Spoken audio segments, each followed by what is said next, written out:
আমরা যদি Windows plus L press করি তাহলে আমাদের কম্পিউটারটি লক হয়ে যাবে। আমরা যদি Windows plus semicolon Kitty press করি তাহলে আমাদের কম্পিউটারের ইমোজি ট্যাবটি ওপেন হবে। এখান থেকে আমরা আমাদের কম্পিউটারে ইচ্ছামতো ইমোজি ব্যবহার করতে পারবো। আমরা যদি Windows plus print system Kitty একসাথে প্রেস করি তাহলে আমাদের কম্পিউটারটি স্ক্রিনশট হয়ে যাবে এবং এই স্ক্রিনশটটা আমাদের কম্পিউটারের ফাইলে কিন্তু এটা সেভ হয়ে যাবে। এই যে দেখতে পাচ্ছেন আমার কম্পিউটারের ফাইলে কিন্তু এটা সেভ হয়ে গিয়েছে।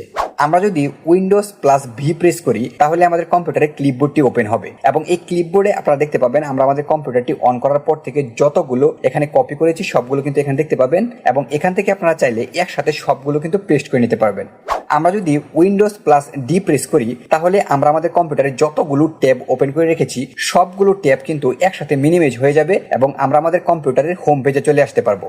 আমরা যদি উইন্ডোজ প্লাস এক্স প্রেস করার পরে দুইবার ইউ প্রেস করি তাহলে কিন্তু আমাদের কম্পিউটারটি শাটডাউন হয়ে যাবে। ও শিট, আমার কম্পিউটার তো শাটডাউন হয়ে গেল। কম্পিউটারে এই শর্টকাট কিগুলো আপনাদের কেমন লেগেছে অবশ্যই কমেন্ট করে